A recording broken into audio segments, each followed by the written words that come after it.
Good morning, Don. Would you like to do a mic check? We are broadcasting live. Good morning. How's that?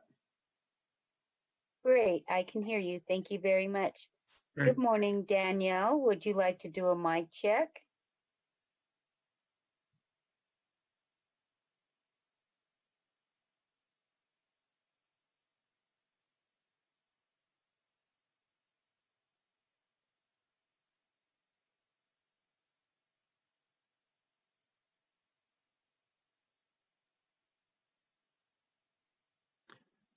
Rhonda, were you going to do our video, or do you want me to turn my video on?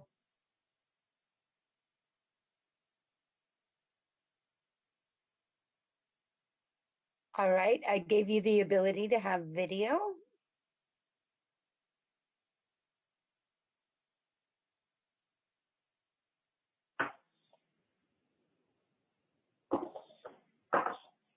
Good morning, Danielle. Would you like to do a mic check? Oh, good morning. Good morning. Thank you. We can hear you.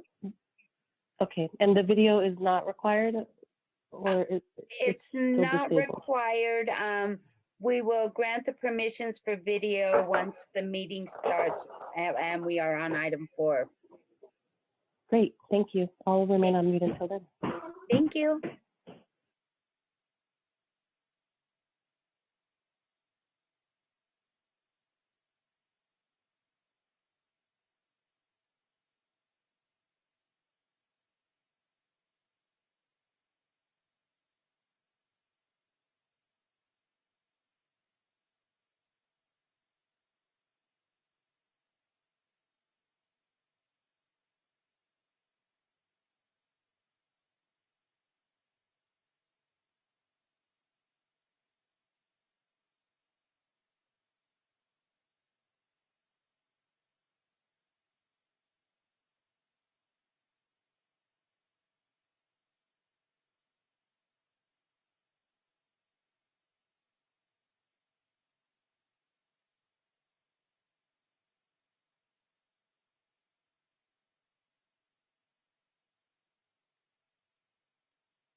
Welcome back, Chris.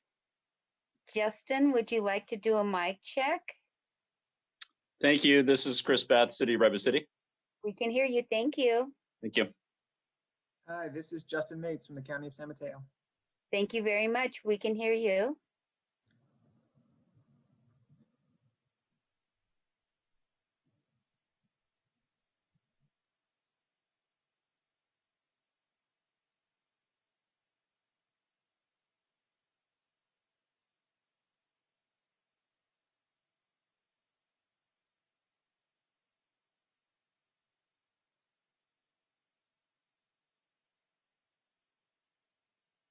Good morning, Joe. Would you like to do a mic check?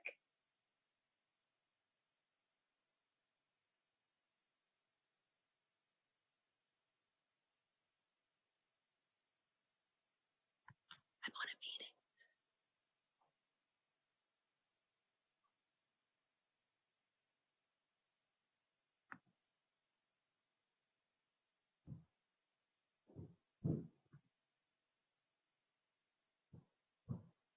Can you hear me?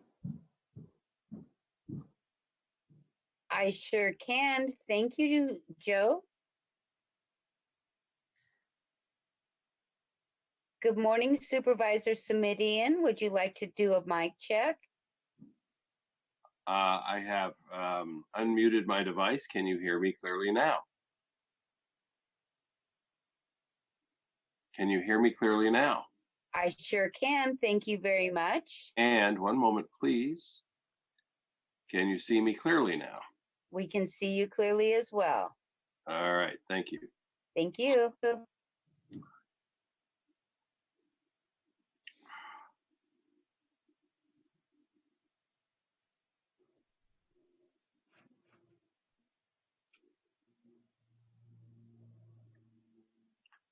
Rhonda, I'm going to step away and get something to drink. I will be right back.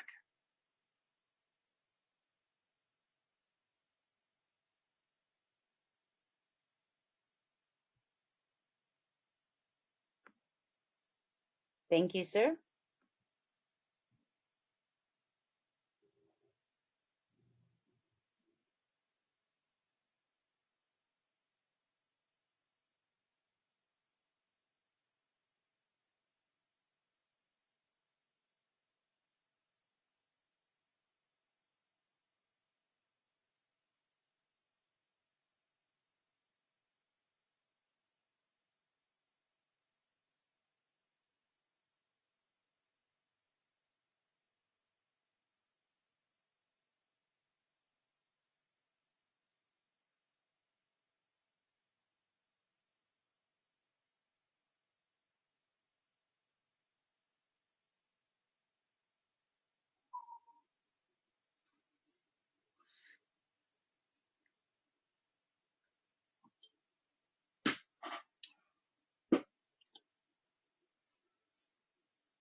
Rhonda, this is Supervisor Semidian. Can you still hear me loud and clear?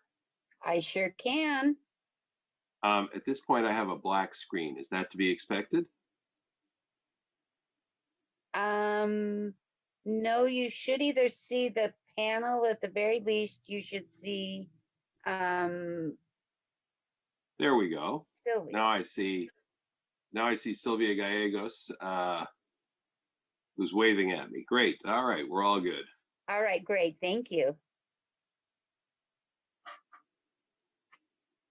Hey, Rhonda, I just wanted you to know that Supervisor Wasserman just called me and he tried the link and he's not able to broadcast and connect. And he's going to try again. So that was the call I just received. So he may need some perhaps technical support, but he's gonna, as he said, try again, but I don't see it as a tile on here. All right, thank you. Just wanted to let you know that he's trying. Okay, we will wait for him. Copy.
Sylvia, excuse me, I'm just doing a mic check. Can you give me a thumbs up if you can hear me? Thank you very much.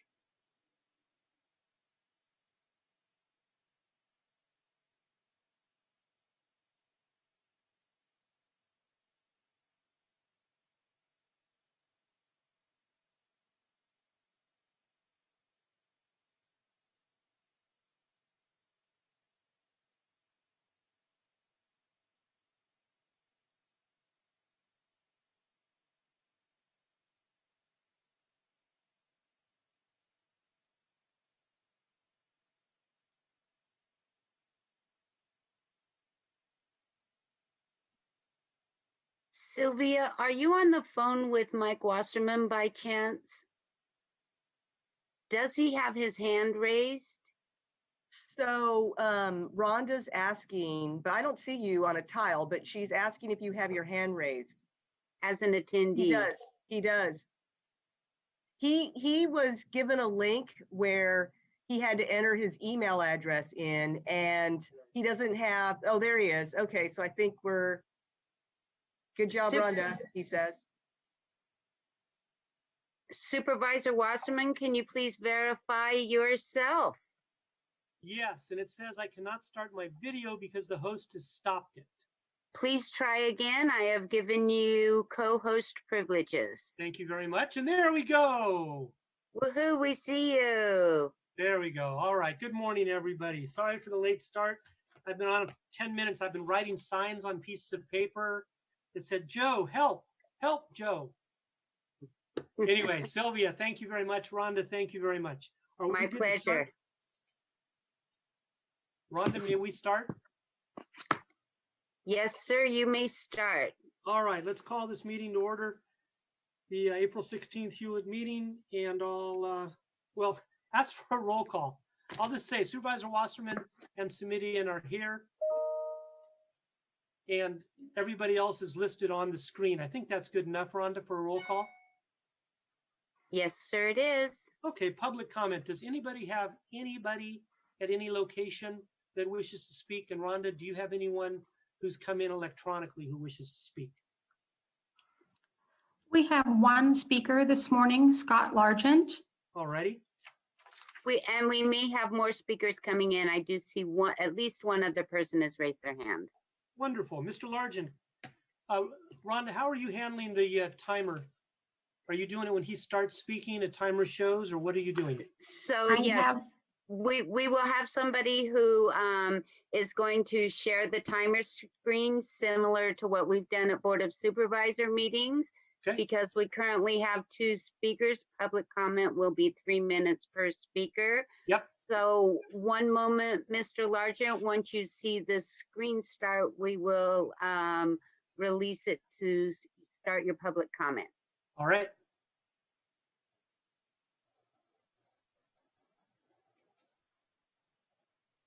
Scott, if you're there.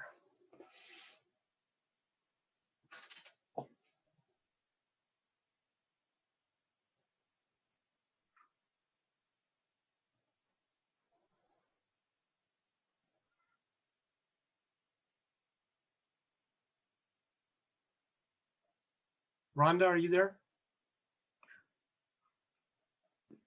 This is Peggy, and I'm waiting for the speaker timer to unmute Mr. Largent. One moment, we're just having some technical difficulties.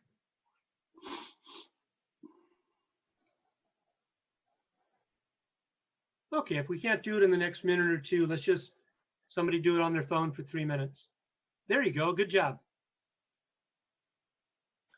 Scott, go ahead and start speaking. One moment.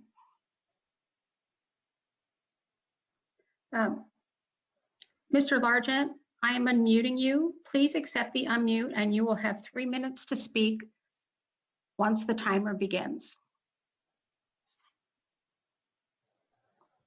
Okay, good morning, everyone. Scott Largent, getting used to the new system here, getting used to our new world in general. What was interesting in the beginning of this meeting, and I'm not throwing the ball at you, Mike, yeah, some technical difficulties. We're all kind of getting used to how life is right now, and we kind of work with people, you know, kind of the back and forth, kind of figure these things out and proceed with the meeting. You know, we're not even that far behind. I think this is pretty impressive. We're 10 minutes, you know, 10:10 right now, and we're rocking with the meeting. These are of course very important for me because I utilize them as therapy. But what I'm getting at right here is we're working with people, and my concerns are now is we are leaving out the public, and I'm very, very concerned about that. On Tuesday, I tried to participate in the supervisor meeting, tried to set things up to do public comment, just like how Mike, how you were having problems getting online and kind of getting kicked off of this meeting. I was facing the same difficulties.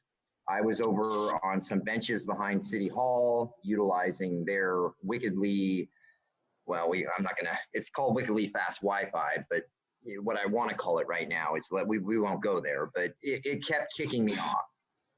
And I had 2 or 3 other homeless people there. They wanted to participate. They wanted to talk about what's going on with them, their needs, their medication, their living situations.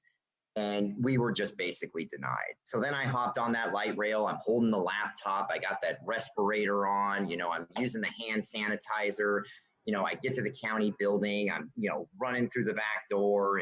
And of course, because I'm homeless at the moment right now, and it just so happened that way that I was, you know, in the process of moving into a place and the world fell apart.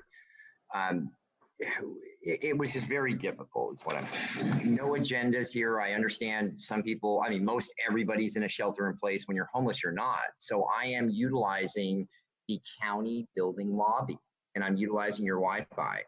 I would appreciate if we could have some agendas out here.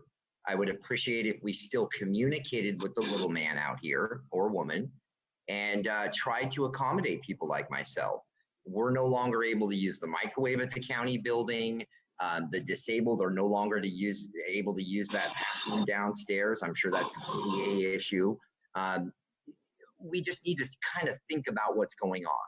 Everybody I'm talking to right here, when I'm looking in the background, you're at home, you have your Wi-Fi, your food, your coffee. We're stripped of all that stuff right now. So a lot of people are out there suffering. So I appreciate everything, and it's good to see everybody. So thank you. Thank you, Scott. Our next speaker is Katie Baruzzi. Ms. Baruzzi, I'm unmuting you. Please accept the unmute, and you will have 3 minutes to speak once the timer begins. Okay, can you hear me? Yes. Great. My name is Katie Baruzzi, and I am speaking for myself, but I should also mention that I'm the chair of the Complete Streets Commission in Menlo Park. And I'm speaking on an agenda item that's happening later in the meeting, and so I don't know if now is the appropriate time. No, Katie, it's not the appropriate time right now. I think okay. What you're talking about is item number 4. That's correct. So I didn't see another public comment space later in the meeting, so I wasn't sure. You have public comment for each item, Katie. If you wish, you can use your time now and then not speak on number 4, or you can wait now and speak on 4. You can do one or the other. Which would you prefer? I'm happy to speak on 4. I'll wait till the appropriate time. All right, thank you. Thank you, sorry. No worries. Rhonda or Peggy, anybody else? No, there are no other speakers. Okay, that concludes our public comment portion of today's meeting. Supervisor Submitting, we move on to the consent calendar, which today has items 5, 6, and 7. Do you wish to make a motion or a comment? Happy to move the items as contained in our agenda, Mr. Chairman. Thank you. I agree with that. So Rhonda, that passes unanimously. We now move on to item number 4. Supervisor Wasserman? I'm sorry. You know what you'd like? You'd like a roll call vote. Yes. That's what you would like. So even though we got our pictures and our names and our voices, will you please conduct a roll call vote? Thank you. Vice Chairperson Simidian? Aye. Chairperson Wasserman? Aye. And I had it written in red felt pen, roll call vote, with an exclamation mark right next to it, but I went on cruise control. All right. Now we go to item number 4, receiving a report from the Office of the County Executive. Do we have any public comment, any speakers? We had the young lady previously. If you can reach her again, she can speak now. And if we have anybody else.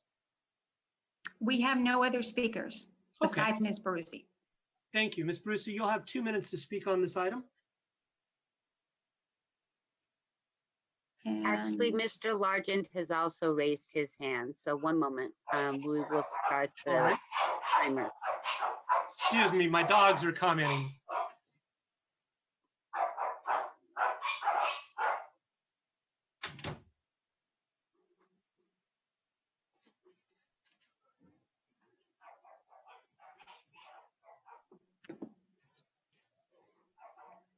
I lost.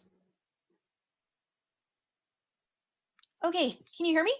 Yes. Yes, we Okay, can. Katie Baruzzi, Chair of Complete Streets Commission in Menlo Park, but speaking as an individual, and actually as a parent who used to live in the vicinity of Burgess Park.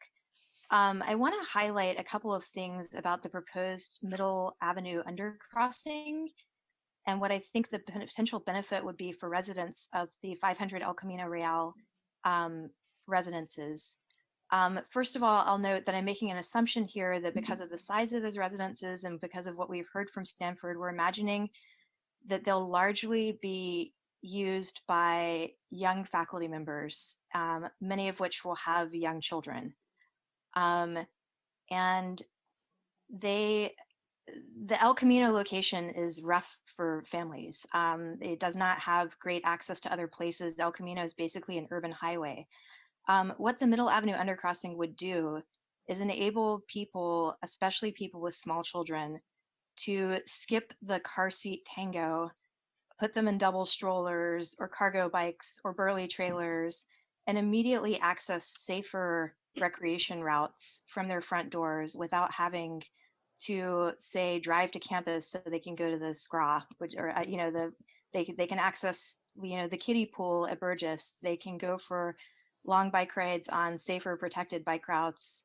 Their 2-year-olds can ride their balance bikes up and down the ramp over and over again, as those of you who've had 2-year-olds in your lives will know is great fun.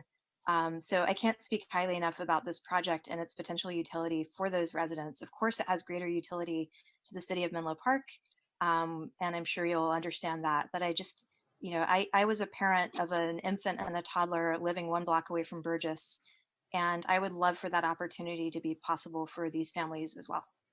That's all. Thank you very much.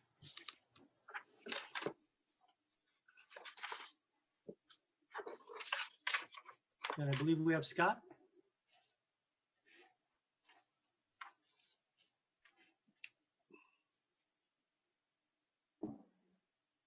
Mr. Largent, I am unmuting you. Please accept the unmute and you will have 2 minutes to speak once the timer begins.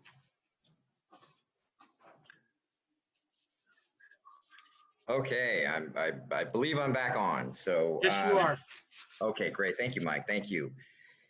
The item, as I'm pulling off a juggling act out here in your hallway right now, one phone has functioning Wi-Fi and the other one I'm trying to utilize your county Wi-Fi. So it is a juggling act, but I'm trying to pull this off. I was trying to talk about I believe it was item 3 for the consent calendar, but just work with me here for a second. It was on the supportive housing item and it was placed onto consent. I believe it was item number 6. Yes, it is. Okay, thank you, Mike. I'm not just here to complain. Well, even though I do that a lot. It is very difficult for someone that is homeless right now, poor, struggling in our community, to reach out to government right now to ask for help. And that's why I've attended these meetings for 3 or 4 years. There are a lot of people that are hurting right now. And as far as the supportive housing item right here, I would have brought some people over here that were homeless, maybe to talk about some of their current issues right now. And, just this other gal that's right down the hallway right now, and poor thing's been off her meds now for 2 or 3 weeks. Maybe she wanted to chime in. Maybe she wanted to talk about her housing. I am very concerned that we're blocked. And the last meeting, and I know this is just beating a dead horse, Nobody did anything about it. Nobody even tried to even come out here and say, hey, we're sorry that that didn't happen, that other people weren't able to comment. Let's try to help and accommodate you. No, but that's what a megaphone's for. So thank you. All right, thank you. Peggy, do we have any other speakers? Rhonda? No, we don't. All right, I'm gonna turn this over now to Sylvia to kick off.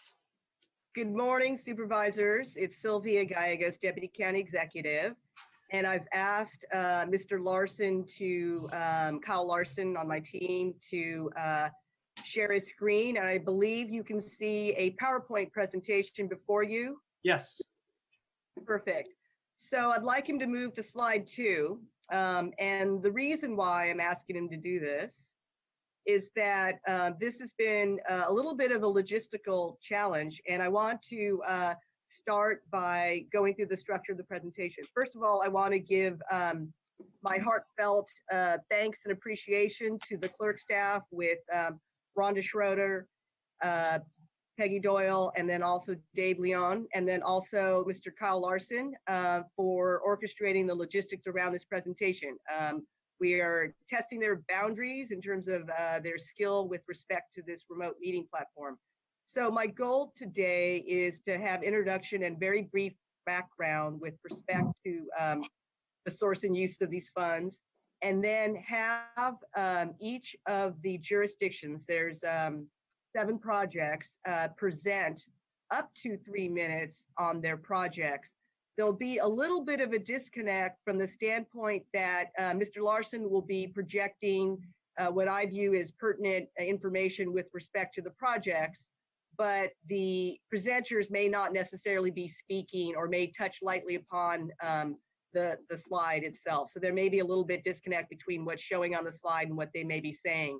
And then what we'd like to do is come back to me, in which I'll provide a sense of our analysis thus far with respect to the applications. And what I will say is that this has been a truncated process compared to the one that we used in 2012, where by this point we would have done site visits for each of the projects. And then lastly, we were hoping, and this is largely to help the clerk manage this meeting remotely, save the Hewlett members' questions for the end Q&A, where we would make available the project sponsors as well as staff to respond to questions.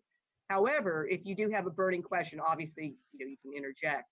So if that sounds fine to you both, I'd like to start the presentation.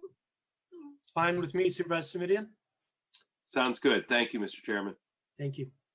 Terrific. So let me start with some introductions. As I said, I'm Sylvia Gallegos, Deputy County Executive. I have with me my co-partner, I guess I should just say partner, Elizabeth Pianca, and we've been doing this for the last 8 years. And by doing this, I mean leading the process with respect to funding recreational projects. And then I also have with me at a safe distance, Mr. Kyle Larson, who will be running the PowerPoint. As I said, we will have up to 3-minute presentations on each project. And as I understand it, Mr. Justin Mates, who is a Deputy County Manager for the County of San Mateo, would like to start with a brief overview before the presenters speak on those projects. So if the clerk can recognize him, thank you, and I'll mute myself. Good morning. Can you hear me? Well, welcome, Justin. Thank you very much. Good morning, honorable board members. Mike Halge, our county manager, was unfortunately unable to participate in today's meeting, but he asked that I appear on his behalf and thank this committee and the entire Santa Clara Board of Supervisors for the opportunity to present our projects for funding from the Stanford Recreation Mitigation Fund. Recent experience has really brought to light how our neighboring jurisdictions share both burdens and benefits of developments in our respective territories. And we want to thank the County of Santa Clara and Supervisor Simidian for his leadership in encouraging and facilitating an unprecedented level of cooperation among our jurisdictions. Your invitation to us to apply for these funds and to apply for these funds demonstrates your commitment to this new era of collaboration. And on behalf of all the jurisdictions in the southern part of San Mateo County, I want to express our great appreciation for this opportunity and our commitment to the success of these proposed projects and the public recreational benefits they will bring to the region. We look forward to our continued partnership with Santa Clara County on these projects and future cross-jurisdictional issues in the future. Thank you for the time this morning. Thank you. All right, first presenter, Sylvia. Sylvia, you're muted. Thank you for bringing that to my attention. So the first presentation we have is from the County of San Mateo, and I believe that the presenter should be Nicholas Calderon. That is correct. Thank you very much. Good morning, honorable supervisors. Nicholas, I am the director of the San Mateo County Parks Department, and the project that the county has submitted for consideration is the Reimagine Flood Park project. And the Reimagine Flood Park project is a complete overhaul of Flood County Park, which is located in Menlo Park on Bay Road, and due to its geographic location, truly serves as a regional destination. We frequently serve residents from all over the southern part of San Mateo County, and in part because of the facilities that are currently offered at the park. However, based on the Reimagine Flood Park project, we're going to be offering new amenities, and so what we've submitted for your consideration is a funding request to fund a new multi-use field, two multi-use fields, I should say, and a pump track. The first multi-use field, which is shown in the attachment as field 1, is a mixed-use baseball, soccer, lacrosse field, and the soccer lacrosse field is overlaid in the outfield.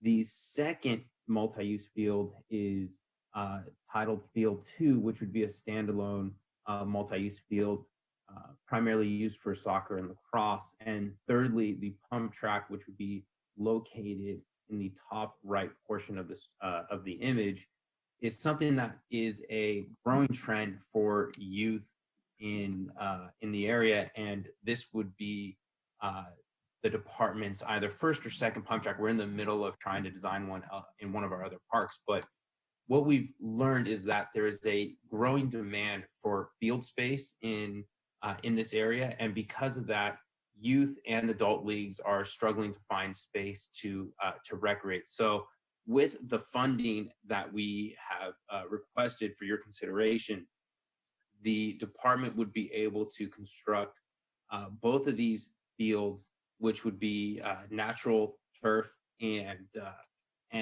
the department would be working to identify how we program those to really make sure that we're providing new service to residents, but also providing an opportunity for people to drop in and participate in pickup games, as well as self-organized activities. And so we've requested 1.3 million for consideration. We currently have 14 million in our budget, and that total of 15.3 would allow us to complete phase 1 of the project, which is the subsurface utility work, the 2 fields, the pump track, and the site prep for future phases. We have broken this project into 3 phases for financial reasons, but a bulk of the work would be done in phase 1, and we would be able to reopen the park when phase 1 would be done and provide a variety of new services, which we're very excited about. Thank That's you. a high-level overview of what the request is and what the Reimagine Flood Park project is, and I'd be happy to answer any questions at the correct time. Supervisor submitting, if it's okay with you, we let each presenter do the 3-minute presentation, and then we do questions at the end, or would you prefer one on each item? A question on each item? I think we can wait until the end of the presentations per the suggestion from Ms. Gallegos, Mr. Chairman. Okay, thank you. And if the County of San Mateo is finished with their presentation, the next presenter we have representing the town of Atherton is Robert Ovadia, who is the Director of Public Works. Thank you, Ms. Gallegos. Thank you, Chair and members of the committee, for listening to providing us the opportunity to make our presentation. I really want to send our thanks to the staff of both Santa Clara County and the County of San Mateo in helping us orchestrate through this process for submitting the applications and making the presentations today. What I'm presenting today is the Holbrook Palmer Park Access and Circulation Improvement Project. We are seeking $300,000 out of a project that costs approximately $650,000 to construct new accessible pathways to and through the park, as well as providing new recreational amenities at the park. Holbrook Palmer Park is an approximate 22-acre regional park that's almost equidistant between the main campus and the Redwood City campus of Stanford. And it serves a variety of local neighborhoods, including the town of Atherton, Menlo Park, pockets of unincorporated county, including the North Fair Oaks area, as well as the other adjacent communities. The park hosts a series of amenities that include Little League baseball field that's used by Menlo Atherton Little League, as well as sports fields that are used by local teams for practice and summer camps and the like. Things that are lacking in the park is really accessibility. And so right now, there is no dedicated pedestrian access into the park from the public street. They share the driveway. There's no curb ramps out in front to facilitate access. And so pedestrians and others are required to share the exit and entry drives without safe separation. So one of the first things that we're doing is to make those improvements. In addition, what we are intending to do is construct additional pathways and connectors to the various amenities in the park, reconfigure picnic areas to accommodate those access paths, provide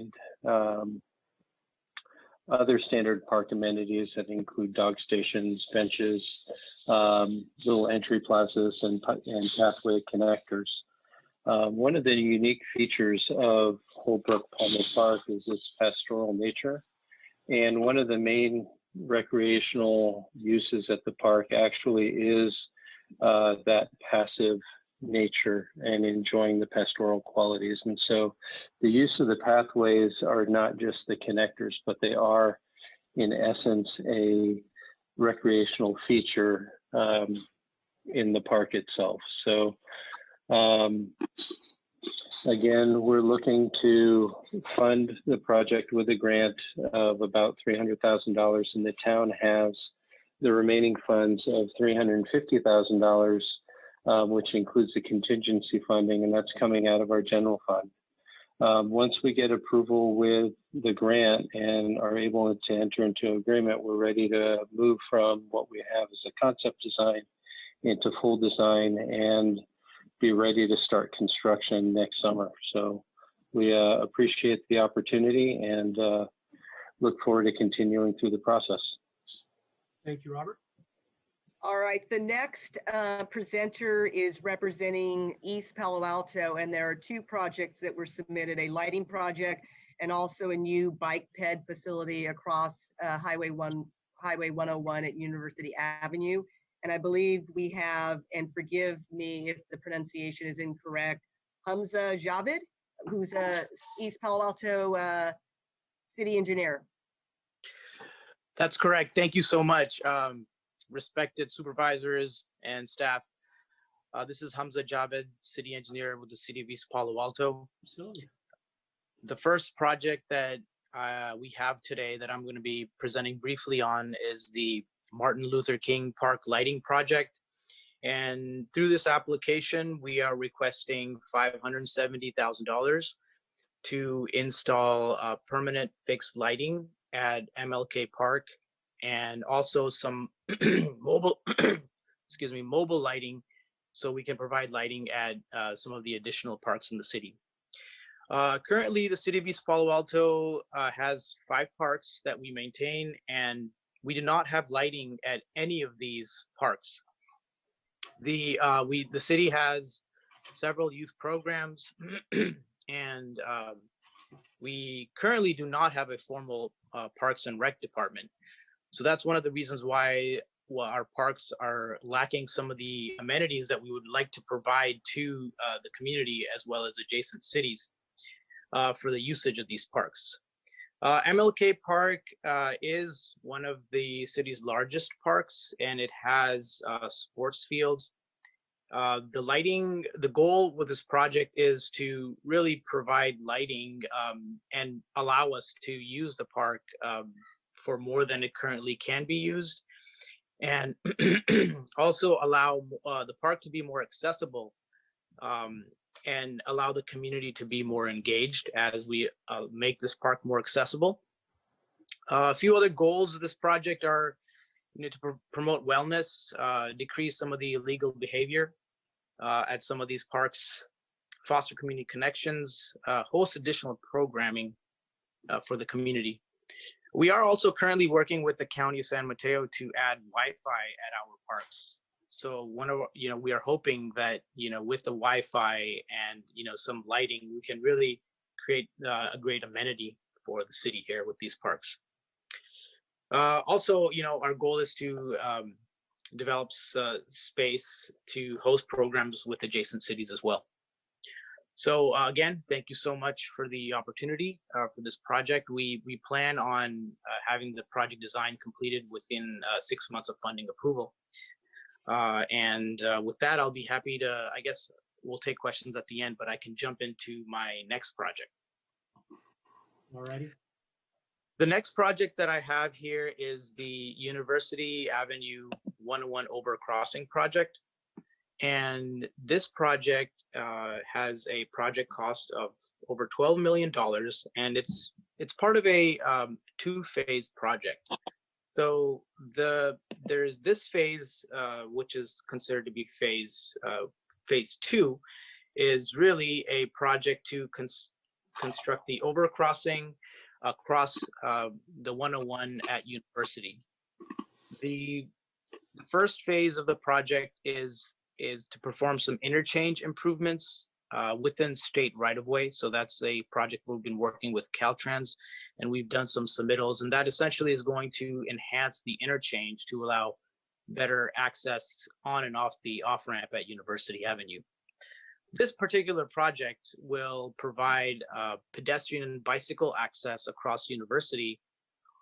And as a lot of you may already know, University is one of the city's main thoroughfares, and it carries a lot of regional traffic, both from the East Bay, Dumbarton, all the East Palo Alto, and Stanford. It is, it's in the city's general plan. It's considered not considered to be a major arterial highway like it currently is being used as. And so that provides a major challenge for us, especially with pedestrians and bicycle traffic across the 101. We currently do not have a bike lane that goes across University at that portion, and the sidewalk is only on one side, and it is a very narrow sidewalk, around 4 feet or less in some areas. And there's a lot of traffic that causes a huge problem here. So our goal is to create this Class 1 overcrossing facility that will connect the east side of Palo Alto to the west side and allow safe travel. This project is a top-tier project in the Caltrans bike plan. We have the project about 90% designed, almost design completed. We just have to work through some right-of-way certifications with Caltrans and get an encroachment permit from Caltrans. We are going to be seeking out additional ATP funding with this next cycle. We are preparing an application for this project, and we're hoping that we're going to be awarded. So with that, I will go ahead and pass it on. Again, thank you so much for the opportunity to present these projects. Thank you, Hamza. The next presenter is Christiane Choi, who's a senior transportation engineer with the City of Menlo Park. Hi, good morning, committee members. And again, my name is Christiane Choi, and I'm acting transportation manager with the City of Menlo Park. Just want to thank you for the opportunity to present our project to you today. The Middle Avenue Bicycle and Pedestrian Undercrossing project would be located south of Ravenswood Avenue and approximately 1.5 miles from the Stanford campus. It includes a Class 1 bicycle and pedestrian path that will be constructed underneath the Caltrain tracks in the city. Currently, the tracks are a major physical barrier to east-west connectivity within the city. We don't have any grade separated crossings in Menlo Park and no way to cross the tracks south of Ravenswood Avenue. So today, residents living in the south end of the city that want to walk or bike need to travel long distances to move east and west across the city. So with this project, we expect to see more pedestrian and bicycle usage as it would remove the conflicts with vehicles and trains, and also provide a more direct route to Burgess Park, which has numerous recreational facilities such as tennis courts, basketball courts, a swimming pool, sports fields, and a skate park.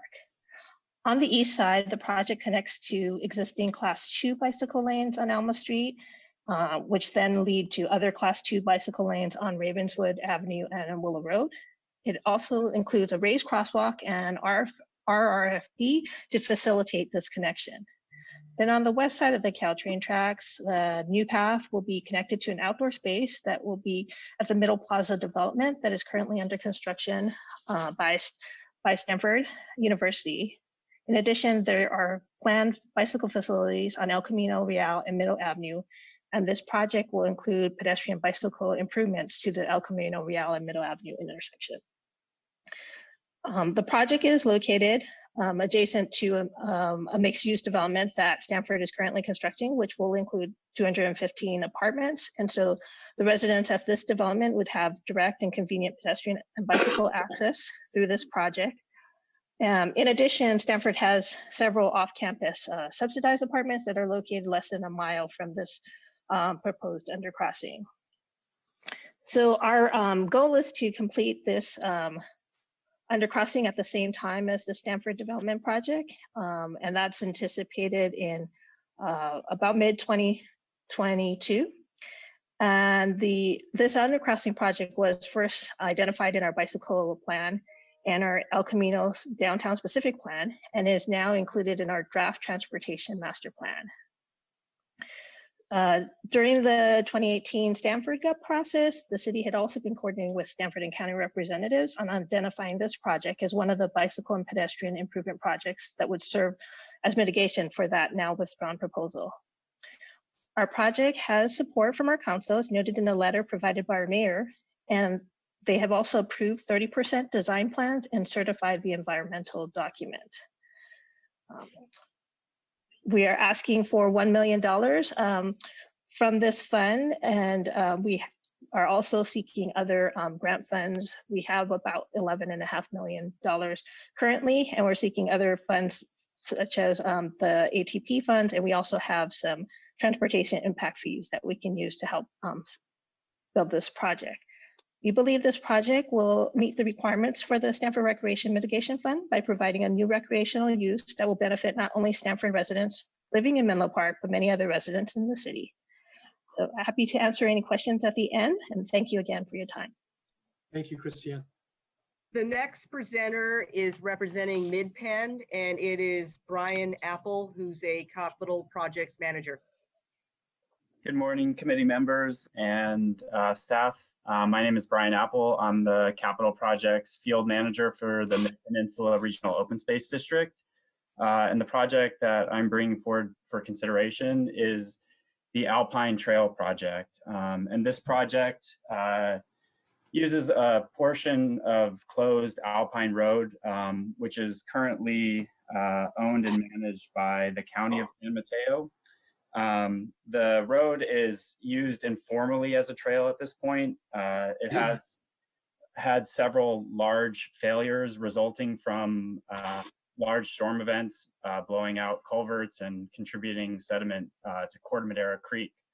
The intent of this project is to use the existing roadbed and rebuild a new sustainable and maintainable trail that would allow for a connection from Portola Valley up to the Skyline area.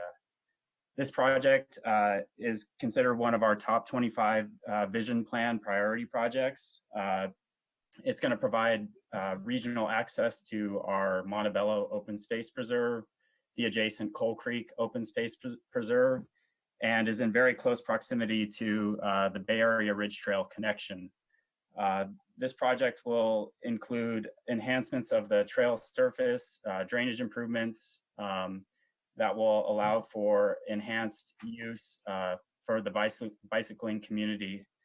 It'll provide a nice surface for expanded use, including gravel style bicycles that will allow cyclists coming from Stamford area to use this trail rather than Page Mill Road to access the Skyline area. The project also has the added benefit of reducing sedimentation to Corte Madera Creek, which is a tributary to the San Francisco watershed, which is a sediment impaired watershed. Through the improvements of this project, we'll stabilize thousands of cubic yards of sediment that is perched above the watershed, and will provide that added benefit. The project, for phase one, the estimate of the project is $2.3 million. We currently have $1.95 million allocated for our Measure AA funds to fund the project. Our request for this project is $272,000. And we are also looking at alternative sources of funding as well, other grant funded opportunities. As you can see, the project timeline, we're currently at about 65% design on the project. And we're currently working on our CEQA certifications. The project, we anticipate construction in 2022. We have a number of regulatory agency permits that we need to secure, such as U.S. Army Corps of Engineers, Section 404, Regional Water Quality Control Board, Section 401, and California Department of Fish and Wildlife permits. And then there's an additional phase of the project that will be constructed by our in-house construction crew, and that will reroute an overly steep section of trail that is at about 20% grade to a sustainable 10% grade trail that will be surfaced with aggregate base material, and again will allow for an expanded use of bicycling, hiking, and equestrian uses to connect to the various regional trails in the area.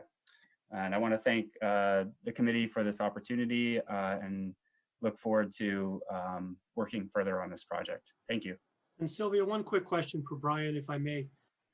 Brian, Supervisor Wasserman, you mentioned in the beginning part of your comments about this trail being very close to another trail. What was the other trail and how close is very close? So this trail is adjacent to our Coal Creek Preserve. So it's adjacent to it's directly connected to a number of trails within the Coal Creek Open Space Preserve. It's directly, the terminus at Page Mill Road is directly across the street from our Montebello Open Space Preserve. So there's just an at-grade road crossing there to connect to our Montebello Open Space Preserve. And then about a half mile up Page Mill Road, it ties into the Bay Area Ridge Trail. Okay, was the Bay Area Ridge a half mile away? About a half mile away, and that's in our Russian Ridge and our Skyline Ridge Open Space Preserves, which is about a half mile up Page Mill Road to connect to Skyline Boulevard. Gotcha. Thank you very much. Sure, Sylvia. thank you. The last presenter representing the city of Redwood City is Christopher Beth, who's the Director of Parks, Recreation, and Community Services. Yes, thank you. Good morning, honorable supervisors. Again, echoing what everybody else said, thank you for the opportunity to speak today on our proposed projects. Again, Chris Bath, the Director of Parks and Recreation for the city of Redwood City. I'm going to be speaking about the Library Lot A conversion to park space.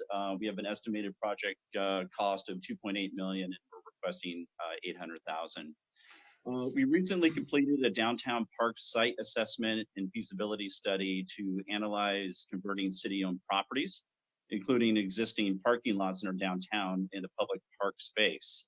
This study was launched in response to increasing number of new residents at downtown. You've probably seen a lot of the construction over the last couple of years. And part of our outreach to new residents at downtown was the issues of lack of open recreational green spaces. So this is our approach. The City Council authorized a study where we've analyzed 6 sites, and ultimately 3 sites were approved to move forward. The 3 sites include our proposed project here, our Library Lot A next to the downtown library in Redwood City, the Main Street City Hall lot, and the Redwood Creek to the Bay Trail system. Essentially, this creates a downtown open space recreation connectivity plan, again, from all the way downtown Redwood City to the Bay Trail. Our first phase is to create a public park next to the Redwood City Downtown Library. This is across from City Hall. And it's also a short walking distance from the newly acquired Stanford employee apartment building, the Cardinal Apartments. And Redwood City has also welcomed the new Stanford and Redwood City campus, which isn't too far away either. The idea is converting the existing parking lot next to the library. There are 2. There's a large lot and a smaller lot. The smaller lot is about 51 spaces. It's called Library Lot A. And we have the opportunity to reconfigure the Roselli Garden, which is a passive green space next to the library, but it's pretty hidden from the main street. So this provides us an opportunity to connect that space to the library lot facing Middlefield Road. Again, it creates about 1.65 acres of new recreation space. Mentioned the estimated project was $2.8 million. We also have already initiated the request for qualifications process for a landscape architect firm and public engagement firms. So far, 21 have applied, and we'll be selecting the finalist and get them on contract by the end of the summer. And then we look to launch a public engagement process this fall. And we expect the public outreach to take anywhere from 10 to 12 months. So this is going to be testing the site with pop-up recreational activities and amenities. We'll also go through final design, construction drawings, and go out to bid. Again, that probably will take 10 to 12 months in its entirety. And then construction would take about the same time period, an additional 10 to 12 months. Right now, again, we haven't determined exactly what those amenities are because we didn't want to step in front of what the public is interested in, but we have identified potential, children's play space, the adult fitness, an active plaza, water features, public art, passive lawn area, garden, and so forth. And we also have the great opportunity of connecting to our downtown library, so we can increase programs and activities that way too. So again, thank you for your time and consideration, and we'll be answering questions later. Super. Thank you very much. All right, supervisors, with your indulgence, following the structure of the presentation, I wanted to spend a moment providing staff's preliminary analysis with respect to these projects. So if you don't mind, I'm going to go ahead and do that. And then we were going to open it up for Q&A so you can ask questions of staff or the project sponsors. So with respect to the County of San Mateo's Reimagine Flood Park, this in fact will be adding new recreational amenities as they identified, including a new baseball field, a second multi-use field, and a pump track. So from staff's perspective, this certainly meets the test of creating a new recreational facility. And we're encouraged that the County Parks Department has the balance of the funding. In addition to the $1.3 million they're requesting, $14 million in its budget. for construction. Then I'm going to skip over Atherton for a moment, because I'm going to end with Atherton. With East Palo Alto, with the lighting project, we do believe that it expands the recreational facility at Martin Luther King Park, because it makes available nighttime sports programming. And then the mobile lights as well creates expanded recreational opportunity by virtue of the fact that now they can have nighttime sports programs. With respect to East Palo Alto's US 101 University Avenue bicycle and ped overcrossing, we too believe that this is a new recreational facility. And because, and I think this was reflected in the sponsor's comments, Highway 101 is a very significant barrier. And this allows for access both east and west with respect to existing bicycle facilities, both Class 2 and Class 1, including the Bay Trail. So we believe that this should be funded. The Menlo Park, Middle Avenue pedestrian bicycle undercrossing, we did request additional information from the city of Menlo Park, which they provided. And I thought that Christiane Choi did an excellent job speaking to what the criteria was for funding. It is reflected in a number of plans. As she noted, the Caltrain is a very significant barrier that precludes access and to bicycle facilities, both west and east, and allows for that safe below grade crossing to allow for expanded use of trails connecting you east and west. And the one question that we had was the west access to that undergrade crossing is on private property, Stanford's Middle Plaza project. And we were advised that they would seek a public easement. What we will ask of Menlo Park when it's prepared to submit its project application is that we want to review the easement and make sure it satisfies our requirements. Because in effect, if the easement isn't structured in a rigorous way, and let's say Stanford, for whatever reason, and I'll just use as an example to illustrate, if we have a homeless encampment and they close off access from the west, it has the effect of not allowing the public to access the undergrade crossing. So that would be the only point of further discussion when Menlo Park gets close to submitting a project application. And before I go on, I wanted, just as an aside, indicate that the way we conducted the 2012 process was that we had the board approve declarations of intent. And then when the applicants were prepared to submit their project applications, including, concluding submitting their environmental documents and were poised to go into construction, that's when we have them reach back out and we execute a project agreement that's approved by the board.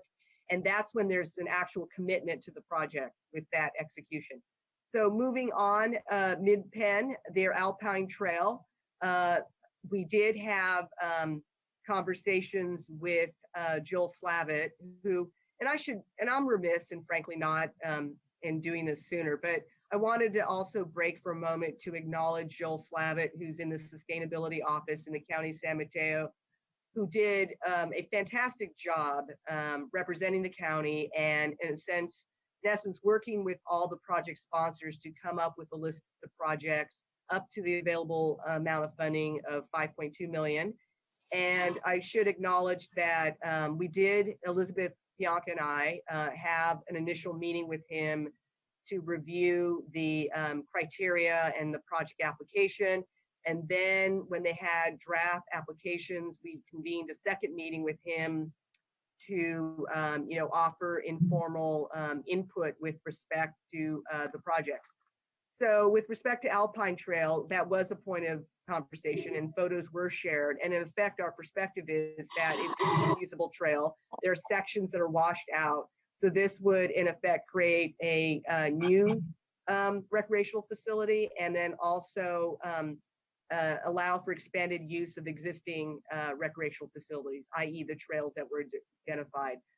Then Redwood City, this is clearly a new recreational facility. They're converting a parking lot into a park with some amenities that they're in discussion with their communities. So the last one I want to go back to is the town of Atherton and the Holbrook Palmer Park access and circulation improvements. This one, we still need to do some more analysis. As I said at the beginning, we didn't get to have the opportunity to do a site visit. What we would like to do is have Elizabeth Pianca and I have a conference call with the Public Works Director to ask more questions. They did, at our request earlier this week, submit additional schematics, but we just have more questions to ask with respect to the project. And what the goal is that we would be able to conduct that meeting and site visit soon. And we are aiming for the second meeting in May, which is May 12th, to bring these to the board, unless the committee is interested in having us come back before going directly to the board. So with that, I will make myself and the project sponsors available for a Q&A with you. Thank you very much, Sylvia. Supervisor Simitian, I just have two very quick questions, if I can interject for a minute and then turn this over to you. Thank you, Mr. Chairman. Thank you. To Hamza, on the Martin Luther King Park lighting project, we recently did similar in Gilroy and Morgan Hill, but especially in Gilroy, where we lit up the park with appropriate lighting to allow for nighttime activities. And you made reference to it, but it actually moved the gangs out of the park. The gangs would take over the parks in Gilroy at night. And by putting lighting there and having organized activities, youth sports there, that certainly moved that element away. So I think that's a great move that you're making. And Sylvia, my other question is for you. I heard about these various parks. Any mention of all-inclusive facility? That's an excellent question. Most of these park projects are in design. And so certainly if the board wanted to make that a condition of funding, I think we could have that conversation with the jurisdictions to determine whether they had the ability to incorporate all-inclusive elements so that special needs and other people that are differently abled can access their parks. We haven't had that discussion yet, though. Thank you. I look forward to hearing from Supervisor Simitian. Thank you, Supervisor. Thank you, Mr. Chairman. I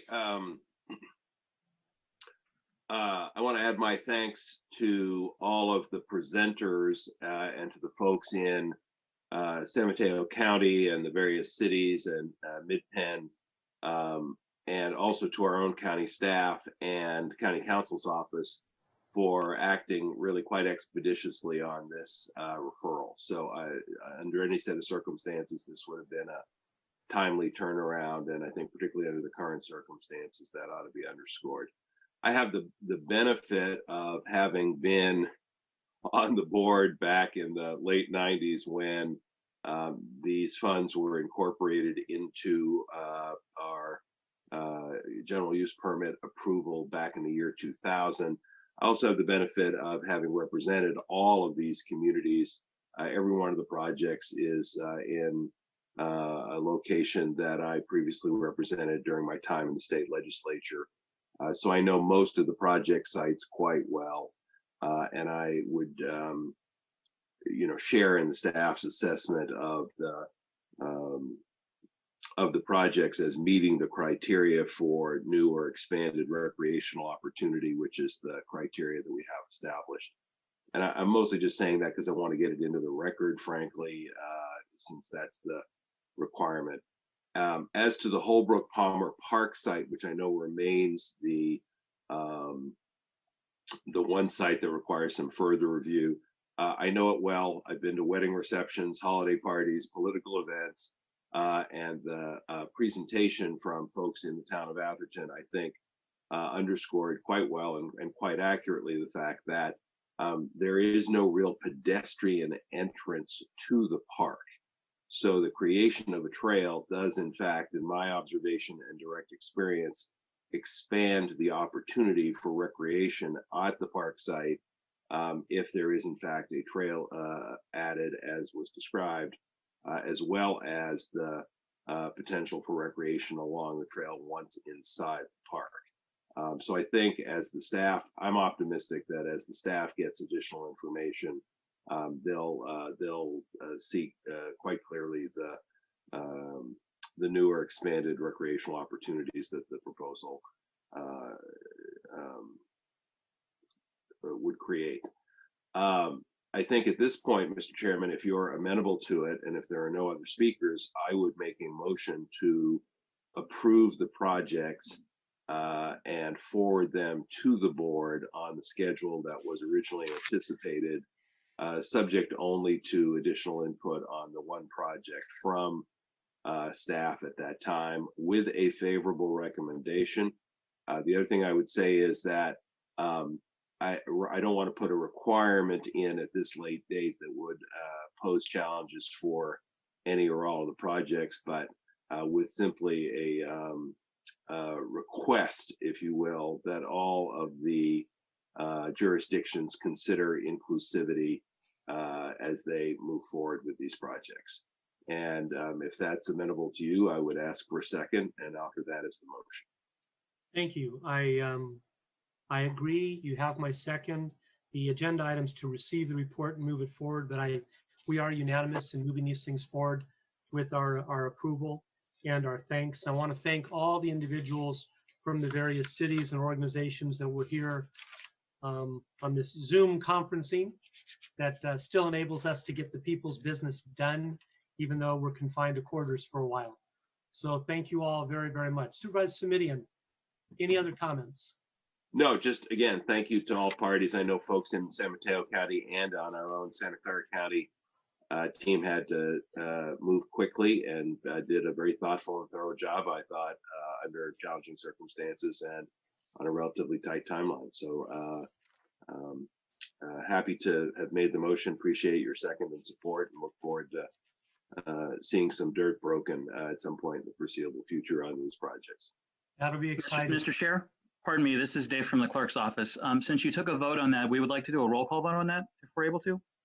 Okay, I know receive report, we don't even need a vote, but go ahead, Dave. And Mr. Chairman, excuse me, I do want to forward it to our board with a favorable recommendation. And that's our action with the motion and second, and let's have a vote. Thank you, sir. Vice Chairperson Simidian? Aye. And Chairperson Wasserman? Aye. Thank you. Thank you, David, for that clarification so that it's in the record. And we will now be adjourning to our next regular meeting on May 21st at 10 a.m. Any other committee members that have been here for the time we've been here today that haven't spoken? Jacqueline, I see your picture, and I know there's several others on.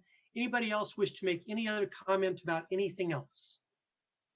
The only thing I would say, Mr. Wasserman, is that at some point, if Ms. Gallegos and Ms. Bianca can find the time and consistent with our shelter in place, they really shouldn't miss the opportunity to visit Holbrook Palmer Park. It's a gem. It really is. Thank you. Thank you. I appreciate that. There's my message to all of you. Take care. And to all the clerk members that are there, Dave, Brian, Peggy, etc. Rhonda, thank you. Thank you very, very much for putting this together, making it happen. I really like the fact that we continue to get things done under these circumstances instead of deferring, or stopping projects. And these are wonderful projects that are going to take place now. Thank you all very much. Thank you, Mr. Chairman. Happy to make it happen. Thank you. Thanks, Rhonda.